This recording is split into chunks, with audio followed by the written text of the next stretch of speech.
बच्चों, good morning. तो आज का हो सकता है लेक्चर थोड़ा सा लंबा हो जाए, क्योंकि 2 4 5 दिनों से जो है लेक्चर जो है अपलोड नहीं हो रहा था।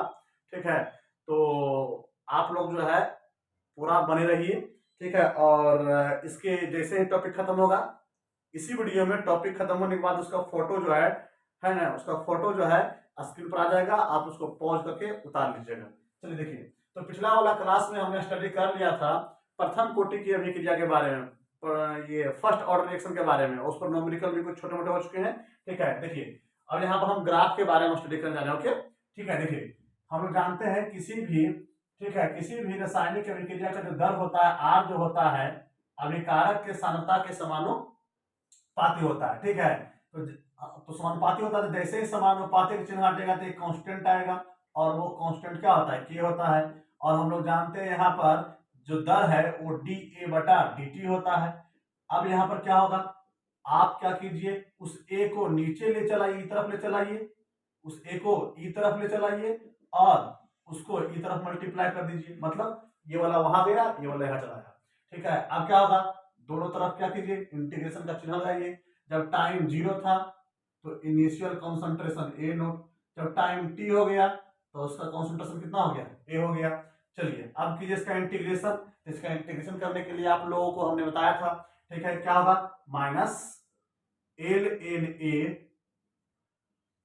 और क्या ए नोट से कहां तक, ए तक, फिर के बाहर निकाल लीजिए, dt का इंटीग्रेशन t हो जाएगा, कहां से कहां तक, 0 से t तक। अब क्या, आप लिमिट रखिए, पहले यहां पर अपर लिमिट फिर लोअर लिमिट, तो L N A minus L N A naught equal to K T minus 0। Upper limit पहले ये वाला यहां लिखाएगा, फिर माइनस ये वाला यहां लिखाएगा, तो टी माइनस 0 सो जाएगा क्या, minus L N A minus L N A naught equal to क्या हो गया, केटी हो गया। क्या हो गया, केटी हो गया। ठीक है, अब क्या करेंगे, यहां से ये जो माइनस जो मल्टीप्लीकेशन में उत्तर भेज देते हैं, तो क्या हो जाएगा, L N A minus L N A naught equal to minus क्या, केटी।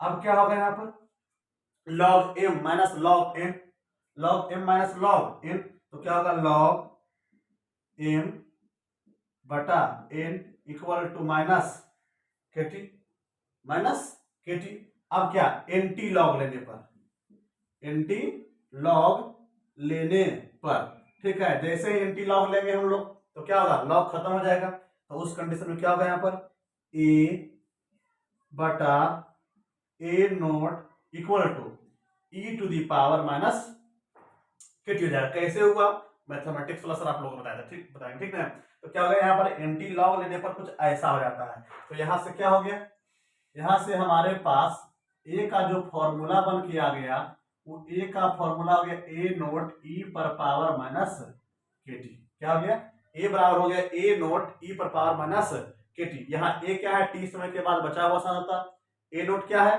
इनिशियल कंसंट्रेशन प्रारंभिक सांद्रता, ई क्या है, एक्सपोनेंशियल है, चरघातांकी है, के क्या है, दर स्थिरांक है, रेट कांस्टेंट है प्रथम कोटि की विक्रिया के लिए, और टी क्या है, समय है। तो अब यहाँ पर इसके लिए यदि मैं ग्राफ खींचूं तो इसके लिए जो ग्राफ आएगा, तो इस पर लेंगे क्या, कॉन्सेंट्रेशन, इस पर क्या लेंगे हम लोग, टाइम ले लेंगे, क्या ले लेंगे, टाइम। तो क्या होगा, अब इसका अगर इसके लिए अगर ग्राफ खींचे तो इसके लिए ग्राफ कुछ ऐसा हो जाता है। ठीक है ना, यहाँ पर क्या ए नोट हो जाएगा। हम लोग जानते हैं कि जैसे जैसे समय बीतेगा वैसे वैसे क्या होगा, अभिकारक की सांद्रता में कमी आएगी, और एक समय ऐसा आएगा कि ग्राफ कुछ ऐसा हो जाएगा। और ये दोनों जो लाइन यहाँ बन रहा है, ये लाइन जो है अनंत पर जाके मिलता है। इसीलिए बोलते हैं कि प्रथम कोटि की अभिक्रिया जो होती है, ठीक है, वो अनंत समय तक चलता रहता है।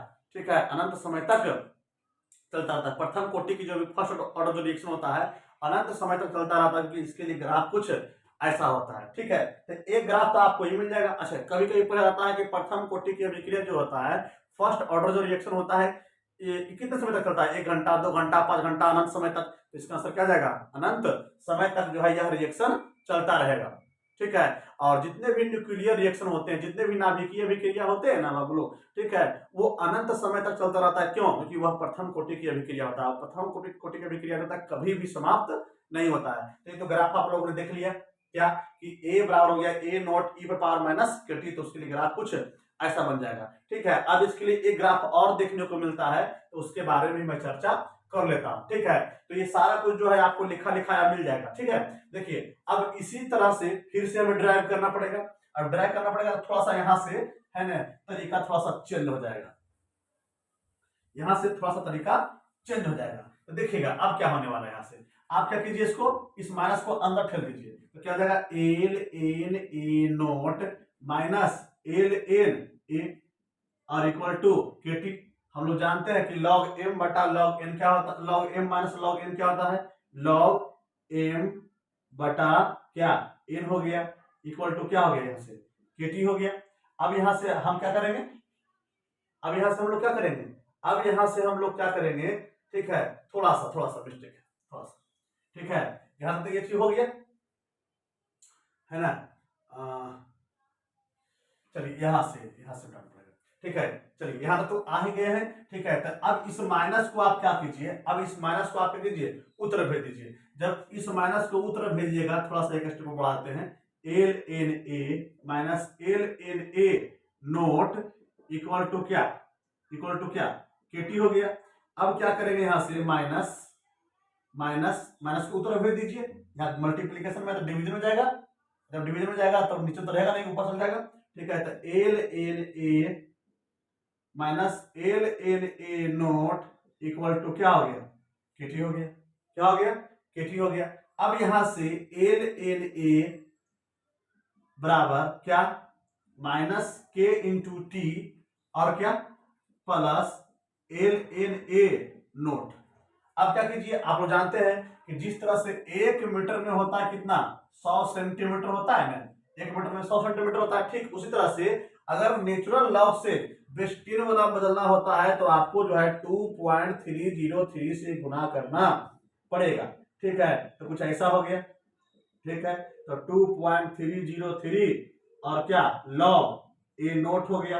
अब सब में क्या करते हैं, 2.303 से भागा दे देंगे, तो सब में 2.303 से भागा दे देंगे तो क्या कट जाएगा। ठीक है, तो क्या होगा, यहाँ पर बचेगा A log A equal to minus K बटा 2.303 इंटू टी और क्या प्लस लॉग क्या ए नोट। यदि आप लोग फर्स्ट ईयर के मैथमेटिक्स पढ़े हैं तो इसका जो एक्सप्रेशन आ रहा है बिल्कुल हो रहा है स्ट्रेट लाइन की तरह। तो ठीक है, तो स्ट्रेट लाइन का जो समीकरण होता है वो होता है y बराबर एम एक्स और प्लस क्या सी।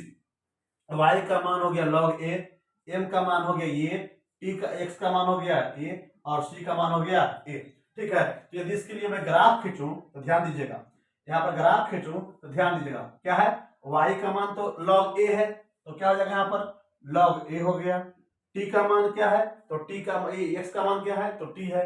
मतलब क्या, ध्यान दीजिएगा कि y पर कौन है log a, x पर कौन है t है, और ढाल यहाँ पर देखिएगा ढाल m बराबर जो होता है क्या होता है tan थीटा, मतलब ढाल होता है, और ढाल का मान किसके बराबर k बटा 2.303 के बराबर है। तो यहाँ पर tan थीटा निगेटिव आ रहा है, और आप लोग जानते हैं कि फर्स्ट क्वाड्रेंट में tan थीटा जो होता है क्या होता है, पॉजिटिव होता है, पॉजिटिव होता है, लेकिन सेकंड क्वाड्रेंट में क्या होता है, निगेटिव होता है। तो यहाँ पर अगर ढाल की बात करें तो ढाल कुछ ऐसा आ जाएगा, ढाल कुछ ऐसा आ जाएगा, ढाल कुछ ऐसा आ जाएगा। ठीक है, और यहाँ क्या हो जाएगा, ये क्या हो जाएगा, यहाँ पर थीटा हो जाएगा। ठीक है, और यहां से यहां जो रहता है, यहां से यहां जो रहता है इसको हम लोग कहते हैं इंटरसेप्ट।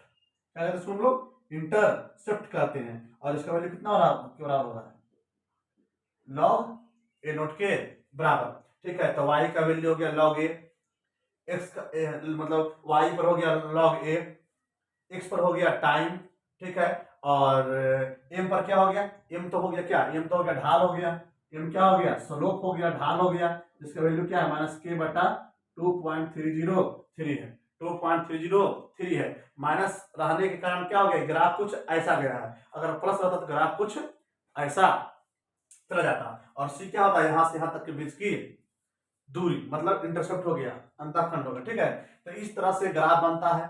ठीक है, आपका एग्जाम में आएगा क्वेश्चन, तो क्वेश्चन एग्जाम कैसे आएगा, एग्जाम में क्वेश्चन कैसे आएगा, पूछ देगा कि भैया ये मतलब प्रथम कोटि की अभिक्रिया के लिए ढाल का इनमें से कौन सा वैल्यू है, तो ढाल का वैल्यू तो दिया रहेगा, ये दिया रहेगा, तो इसको आपको क्या कीजिएगा, टिक कर दीजिएगा। ठीक है, तो इस तरह से हमने देख लिया क्या कि प्रथम कोटि की अभिक्रिया के लिए ग्राफ कौन कौन सा पॉसिबल है। ठीक है, अब हम शून्य कोटि की अभिक्रिया के बारे में स्टडी करना शुरू करते हैं। तो शून्य कोटि की अभिक्रिया क्या होता है ना, जीरो ऑर्डर रिएक्शन क्या होता है, तो जो आदमी, जो व्यक्ति, जो स्टूडेंट लोग जो है, ठीक है, प्रथम कोटि की अभिक्रिया पढ़ लिए हैं, फर्स्ट ऑर्डर का रिएक्शन पढ़ लिए हैं, ठीक है, वो तुरंत समझ जाएंगे, ठीक है, कि सेकेंड ऑर्डर रिएक्शन के लिए रेट कांस्टेंट इन सभी को ड्राइव कैसे करते हैं। देखिए, शून्य कोटि के प्रथम कोटि की अभिक्रिया में बताए थे कि जिसकी कोटि, जिसका ऑर्डर 1 होता है उसे फर्स्ट ऑर्डर रिएक्शन करते हैं, प्रथम कोटि की अभिक्रिया करते हैं। जिसका ऑर्डर 0 हो जाएगा उसको हम लोग जीरो ऑर्डर रिएक्शन करेंगे, मतलब शून्य कोटि की अभिक्रिया कहेंगे। तो आपको जो भी एग्जाम्पल है, ठीक है, वो सारा जो है, ठीक है, इस टॉपिक के बाद जो है ना, जैसे ही खत्म होगा टॉपिक जीरो ऑर्डर रिएक्शन, ठीक है, वो क्या होगा आपको मिल जाएगा। अच्छा, तो इसका अर्ध आयु के बारे में भी स्टडी करना है, तो सारा कुछ तो आपको बताया हुआ है कि अर्ध आयु क्या होता है। ठीक है, अगर ज्यादा स्पीड में हम बोल रहे हैं तो स्पीड थोड़ा कम कर लीजिएगा आप लोग। ठीक है, तो अब हम लोग शुरू करने जा रहे हैं कि जीरो ऑर्डर रिएक्शन क्या होता है, शून्य कोटि की अभिक्रिया कैसे करते हैं। तो ध्यान रखिएगा कि वैसी रासायनिक अभिक्रिया, वैसा केमिकल रिएक्शन जिसका ऑर्डर 0 होता है उसे शून्य कोटि की अभिक्रिया, जीरो ऑर्डर रिएक्शन कहा जाता है। एग्जाम्पल जैसे क्लोरीन और हाइड्रोजन जब मिलता है तो बनता है HCl। ठीक है, तो आपको जो है ना, स्क्रीन पर जो है कुछ समय के बाद जो है समझाने के बाद जो है फोटो आएगा, फोटो को पॉज कर करके जो है, चाहे तो स्क्रीनशॉट करके जो है आप लोग, ठीक है, क्या कीजिएगा, आराम से उसको देख लीजिएगा, उतार लीजिएगा। ऐसे तो ये सब कुछ आपको मैं दे ही रहा हूँ।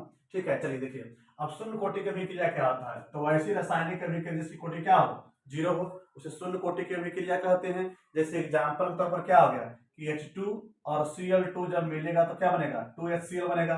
यह क्या हो गया, शून्य कोटि की अभिक्रिया हो गया। आप लोग को ये सभी अभिक्रियाएं जो है याद करना पड़ेगा कि कौन सी अभिक्रिया कौन सी कोटि का है। तो देखिए यहाँ पर चूंकि यह शून्य कोटि की अभिक्रिया है, तो शून्य कोटि की अभिक्रिया है, तो इसके लिए क्या हमें रेट कांस्टेंट का फॉर्मूला ड्राइव करना पड़ेगा। तो हम लोग जानते हैं कि अलग अलग रिएक्शन के लिए के का मान क्या होता है, अलग अलग होता है। तो शून्य कोटि की अभिक्रिया के लिए के का मान क्या होगा, अलग होगा। तो उसके लिए क्या डेरिवेशन होता है, क्या होता है, उसके बारे में चर्चा हम लोग करेंगे। ठीक है, और इसका जो है अर्ध आयु टी हाफ के बारे में मैं चर्चा करूंगा।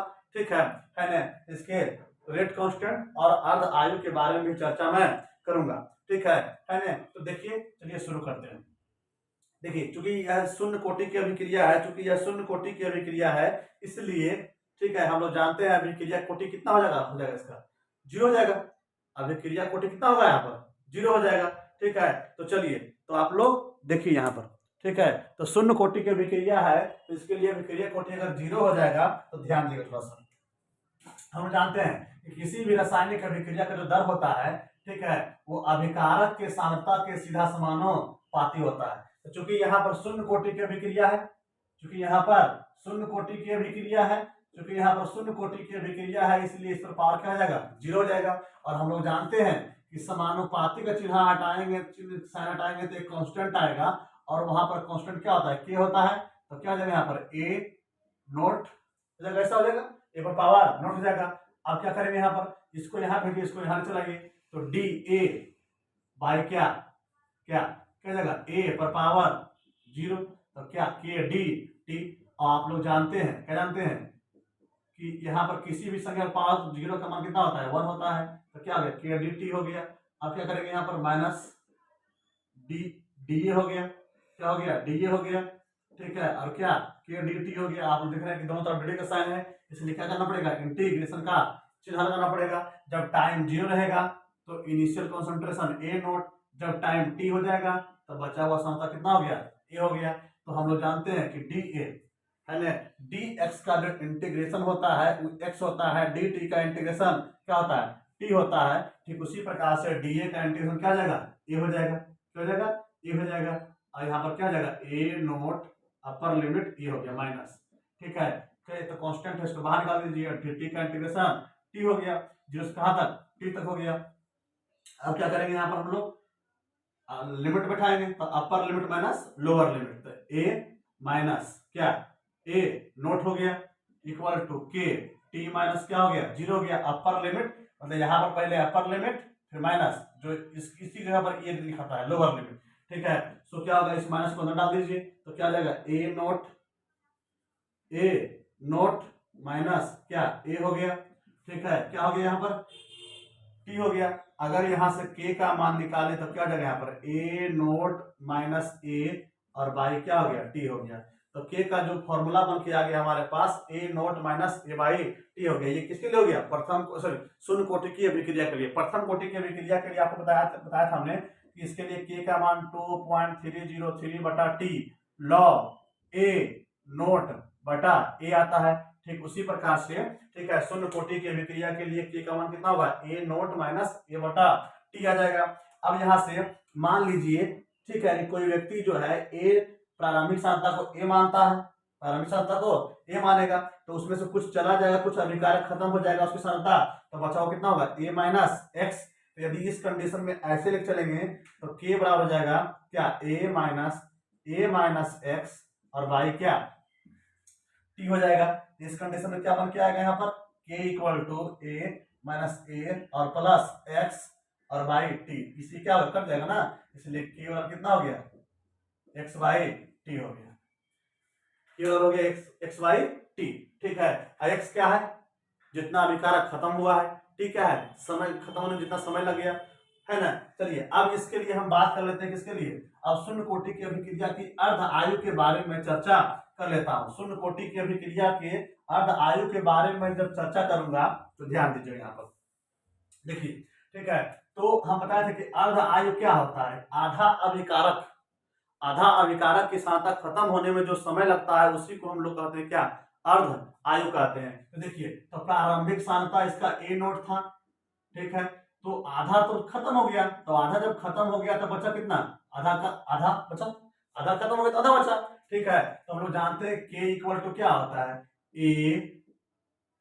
ए नोट माइनस ए और वाई क्या टी हो गया, A naught minus A by T हो गया। सो के इक्वल टू क्या हो गया यहाँ पर A naught minus A naught by 2 by T, K equal to LCM कितना हो जाएगा यहाँ पर 2 हो जाएगा, ठीक है। 2 ए नोट माइनस ए नोट और by T, K equal to 2 A note में से एक ए नोट गया, ऐसा हो गया, और बाई क्या टी हो गया, K equal to A naught by 2t। तो के का मान कितना आ गया ए नोट बाई 2t।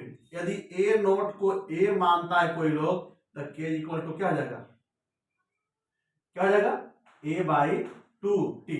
और ध्यान रखना है कि जैसे ही हमने यहाँ पर क्या किया, ए नोट बाई 2 रखा एक जगह पर, तो यहां से क्या बन जाएगा यहाँ पर T half T half T half T half और क्या होगा टी हाफ हो जाएगा। तो यहाँ से यदि टी हाफ का मान निकालें तो ए बाई क्या हो जाएगा 2 किया जाएगा, ए बाई क्या हो जाएगा 2 किया जाएगा। तो मैं एक बार फिर से बोल देना चाहता हूँ कि अर्ध आयु किसे कहते हैं, अर्ध आयु क्या है, ठीक है। तो आधा अभिकारक को खत्म होने में जो समय लगता है ना उसी को हम लोग अर्ध आयु कहते हैं। और वो जो है, ठीक है, अलग अलग कंडीशन में अलग अलग तरह से व्यवहार करता है। इसके लिए हमने एक टॉपिक पढ़ाया था, determination of order of reaction, ठीक है। तो वहां हम बताए थे कि कौन कौन सा रिएक्शन में जो है अर्ध आयु किस प्रकार से डिपेंड उस पर करता है, ठीक है। तो यहाँ जिस तरह से फर्स्ट ऑर्डर का रिएक्शन करवाए थे ना, ठीक उसी तरह से जीरो ऑर्डर का रिएक्शन में ही काम होगा, ठीक है। तो अभी लेक्चर थोड़ा सा लंबा चलेगा, लंबा इसलिए चलेगा क्योंकि हमने 2-4-5 दिन से लेक्चर नहीं डाला था और फटाफट में, ठीक है, जितना हमने समय उसमें थोड़ा बर्बाद किया उतना समय में कवर कर लूंगा, ठीक है। तो अगला टॉपिक में पढ़ाऊंगा कैटलिस्ट वगैरह के बारे में, ठीक है। तो आप लोग एक्टिवेशन एनर्जी के बारे में, कोलिजन थ्योरी के बारे में, ठीक है। तो चैनल को सब्सक्राइब करना है, सब्सक्राइब कर लीजिए। तब तक के लिए थैंक यू।